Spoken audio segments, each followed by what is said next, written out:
forget to subscribe.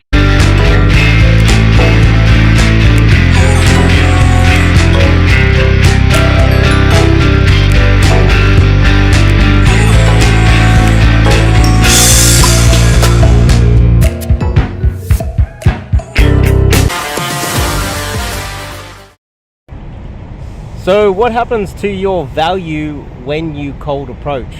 Now, this is something that I want to discuss today. I think it's an important topic that people get wrong, and they probably just get it wrong because they don't have the personal experience to fully understand what's happening when they cold approach someone.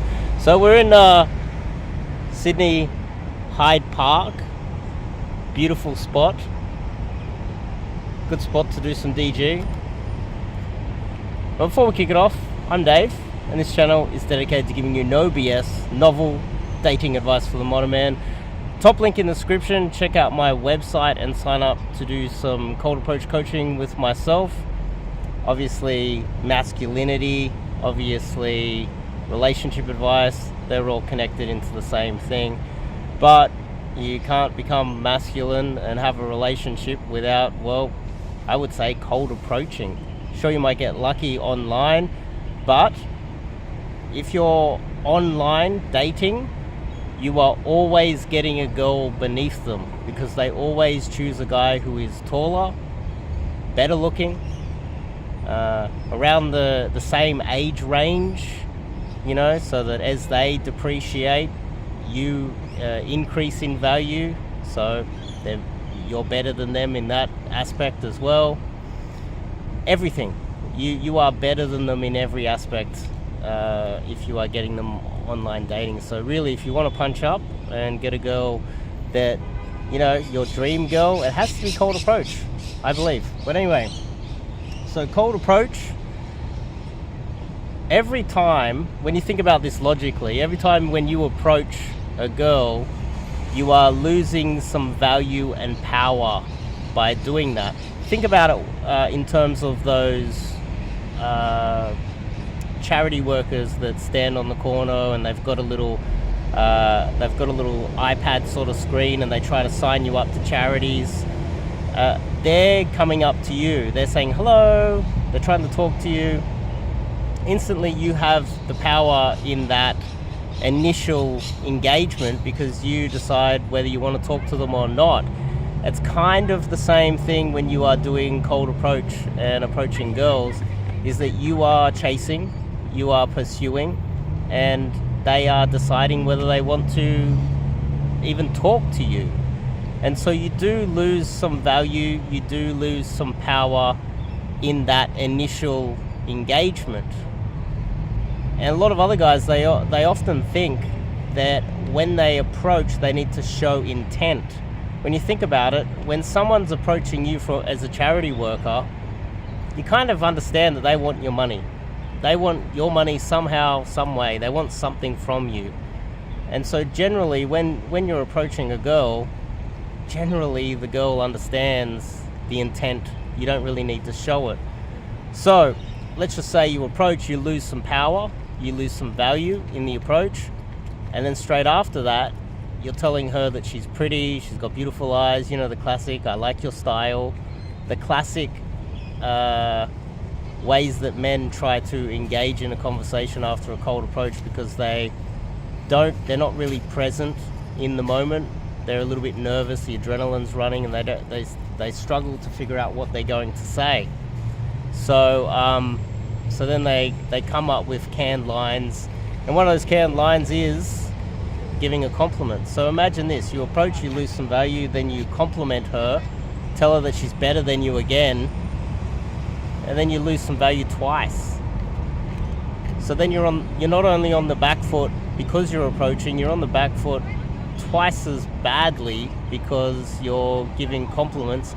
And to make things even worse, because of your canned lines, you're not really present, so you're not really in a conversation. So she starts to wonder whether you have the social skills to really engage in a proper conversation as well. So therefore, a lot of guys that they're at such a disadvantage. They get a lot of flaky numbers, girls ghost them on dates. that's also related to texting and gathering of the wrong information while they're in the interaction as well. So what was developed a very long time ago was the neg. The neg has a bad reputation. I don't know why. I'm not exactly sure how the neg got such a bad reputation. When you think about it, I guess a lot of these coaches, deep down, they hate men. They don't trust other men, and they're not only male feminists. A lot of them, the ones that say, "Oh, look, you can't neg because it's disingenuous. You're bullying women or something like that." In a way, the neg was developed to try and wind back your power because you're at such a disadvantage off the approach. Now, you don't have to use that, but imagine if you've made the mistake of giving out a compliment and then showing more intent. You've lost a little bit of value by approaching, you've lost more value by giving a compliment. Next thing you know, you're trying to show intent for some unknown reason, and you've lost 3 times the value. And then the guy's like, well, the only way to come back from this massive failure is to start negging. Well, how about we stop doing all of those things? I call it justifying your existence. When you approach, you don't need to justify why you're approaching. You don't really need to show intent because she would understand that generally. There's a lot of guys that will approach, and then the girl within a minute will, like after he's given a compliment or tried to explain why he came over to say hello to her, she'll go, "I've got a boyfriend." That's an indicator that she understands what you are trying to do. You're trying to pick her up. And the same guys, they don't realize that enough to the point where they start changing the initial approach.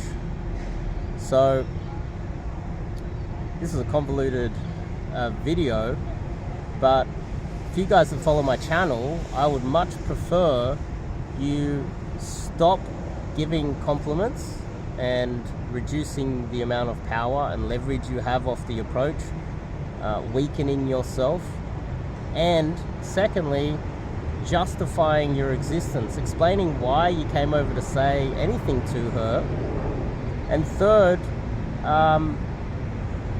coming up with canned lines as ways to show intent, because I don't think you really need to do any of those 3 things, because all it does is weaken you, reduce your power in the interaction, and put you at a massive disadvantage that you don't really need to be in off the approach. So I could go a little bit more in depth, but how about I just keep it at that for now? I think that's good. That's good enough. Hopefully that made sense. If you do take action, I understand some guys that will leave comments, and depending on how the comment is worded, I could tell that you're not doing anything. There are guys that do take some action and will understand 100% what I'm talking about. You've taken some action, you've gone out there, you've done some approaches, you've run out of things to say, there's a silent gap in the interaction, and you think, I need to fill it with, oh, I had to come meet you because of blah, blah, blah. I need to show some intent, you know? Oh, you're pretty. There's a few things that a lot of guys, when they start getting into cold approach, they all do by default. You'll be surprised. Don't think that what you are doing off the approach, especially after watching a few YouTube videos, is anything original, because almost by default, every guy does these 3 things and makes these 3 mistakes. And by watching videos like this, hopefully, you will be able to cut out the long, bad reactions, flaky numbers, the stress caused by spending 2 years out there gaming and never really improving. How about you just take this advice on board and I can cut out a lot of that improvement arc a lot faster, totally for free, off YouTube. You're welcome. But if you want to get to the stage where you are, you want to get a full understanding of what it is to do cold approach, that's when you reach out to me and do some one-on-one, or you do an immersion or a boot camp or something along those lines. Go to the website and fill out the form, and we can get onto it. I also do online coaching now, no matter where you are in the world. And I think that should help you guys, especially if you're new, getting off the ground. Anyway, I'll see you guys next video.